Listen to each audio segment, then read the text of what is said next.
Once upon a time, nestled deep within a dense forest where wildflowers bloomed in every hue and peacocks danced beneath golden shafts of sunlight, there lived a gentle girl named Angeline. She had long auburn hair that gleamed like copper in the sun, eyes the color of forest moss, and a laugh that fluttered like birdsong. She lived with her beloved grandmother in a moss-covered cottage tucked between two great oaks.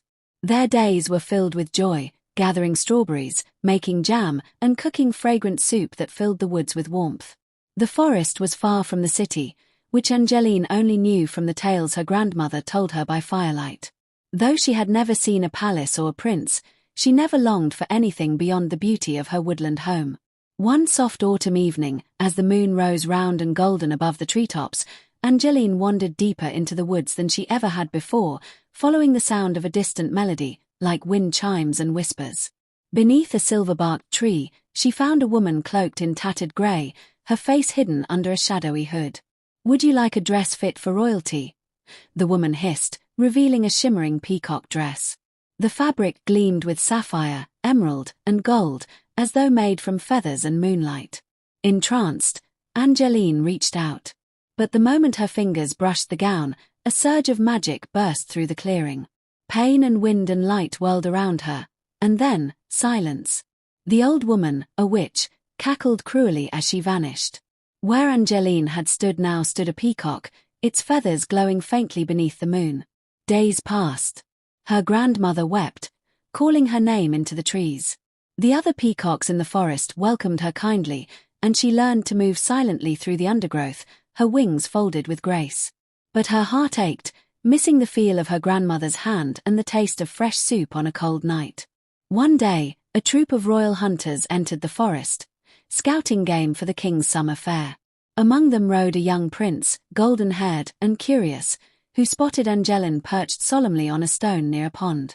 "What a majestic bird," he whispered. "But she looks so sad." He returned often, leaving berries and water, and playing his flute for her beneath the trees. Over time, a bond grew. Though he did not know the truth, Angeline's heart fluttered when he approached. The prince spoke of his home, the palace, and the coming fair. "If only you could come," he said wistfully one day. "You'd outshine every jewel in the kingdom." A week before the fair, the prince returned with a mysterious traveler, a bent old wizard with silver rings and clouded eyes. "I dreamed of this bird," the wizard said. "She is not what she seems." With great ceremony, the wizard brought Angeline to the edge of the pond beneath the full moon. He cast herbs and whispered ancient chants. The water shimmered, reflecting moonlight like liquid silver. Angeline stepped forward, drawn by a force older than time. As her talons touched the water, a wave of magic surged. The pond burst with golden light. Feathers twisted into fingers, wings folded into arms, and the peacock shimmered away, until Angeline stood barefoot and trembling beneath the moon. The prince stared in wonder. "It was you all along." With tears of joy, Angeline told her tale. She begged the prince to take her home, to the cottage hidden in the trees.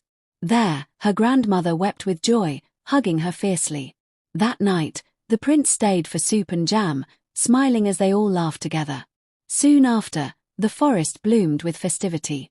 Banners waved, music played, and the fair glowed beneath lanterns.